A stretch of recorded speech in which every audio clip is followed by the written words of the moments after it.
Hastings, 1895. Wilhelm Steinitz, the first official world chess champion, faced Curt von Bardeleben.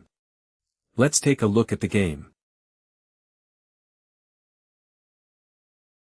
The game opens with e4, fighting for the center.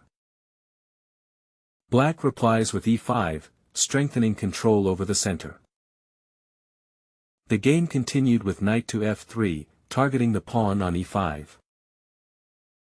Von Bardeleben activates the knight c6, defending the pawn on e5. White deploys the bishop c4, bearing down on the pawn on f7. This is the Italian giuoco piano game. Steinitz plays c3, preparing the advance d2, d4, at the cost of a tempo. Black places the knight f6, eyeing the pawn on e4. White plays d4, with tempo, attacking the bishop on c5. Play went on with pawn takes d4. Steinitz retakes on d4. Black slips away with the bishop from the attack with check. White places the knight c3, blocking the check. d5 is a central breakthrough, attacking the bishop on c4, and opening the diagonal for the bishop on c8, but the breakthrough is premature. Instead, knight takes e4, castles, bishop takes c3, pawn takes c3, d5, keeps the balance. Then follows pawn takes d5.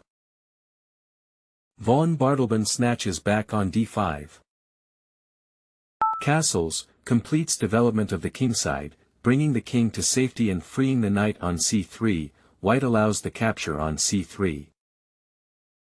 Bishop to e6, continues development and supports the knight on d5, nevertheless, this is an inaccuracy, stronger was simplification, bishop takes c3, pawn takes c3, castles, rook to e1, b5.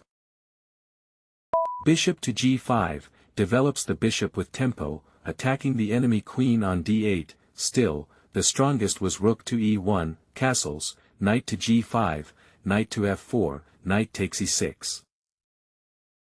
Black moves bishop e7, attacking the bishop on g5. White plays bishop takes d5. The battle continued with bishop takes d5, taking back the bishop. Steinitz retakes on d5. Black regains on d5. White plays bishop takes e7. Next came knight takes e7, taking back the bishop. Steinitz places the rook e1, pinning the knight on e7, and preventing black from castling. Black plays f6, taking control of e5. White deploys the queen e2, increasing the pressure on the pinned knight on e7. The game proceeded with queen to d7, defending the knight on e7, from the battery of the rook on e1, and the queen on e2. Steinitz brings out the rook c1, targeting the pawn on c7. c6, seeks to take the d5, square under control and looks for prophylactic measures against the possible d4, d5.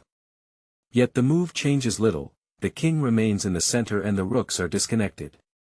Best was king to f7, knight to d2, rook from h to e8, queen to d3, king to g8. d5, launches the central breakthrough, the pawn attacks c6, and takes control of e6, after pawn takes d5, the c-file opens for the rook on c1, and d4, becomes free for the knight. Black plays pawn takes d5. Knight to d4, plants the knight on a powerful outpost in the center, a blockade square in front of the enemy pawn, from which no other pawn can drive it away. From d4, the knight eyes e6, tightening the grip on black's position. Black moves king f7, stepping off the open e-file, unpinning the knight on e7, and connecting the rooks. Knight to e6, plants the knight deep in black's camp, where it takes control of c7, and g7, and restricts the king. For example, knight to c6, knight to c5, queen to f5, knight takes b7, winning the pawn. Rook from h to c8, contests the open c-file, the rook on c1, is defended by the rook on e1, so no direct threat arises. The position is already lost, and the move changes nothing. Queen to g4, creates a decisive threat against the pawn on g7, which is defended only by the king. For example, knight to f5, rook takes c8, rook takes c8, queen takes f5, winning the knight. The reply is g6, shielding the pawn on g7, from the queen on g4. Knight to g5 check, delivers a check while opening the e-file for the rook and the diagonal for the queen toward the undefended queen on d7. If pawn takes g5, white plays queen takes d7, capturing the undefended queen. Von Bardeleben moves king e8, moving the king away from the attack, defending the queen on d7. Rook takes e7 check, is a brilliant rook sacrifice, and its meaning lives in the branches. If king takes e7, then rook to e1 check, king to d6, queen to b4 check, rook to c5, rook to e6 check, queen takes e6, knight takes e6, winning the queen. If queen takes e7, then rook takes c8 check, rook takes c8, queen takes c8 check, wins the rook and ends the game. Black moves king f8, evading the check.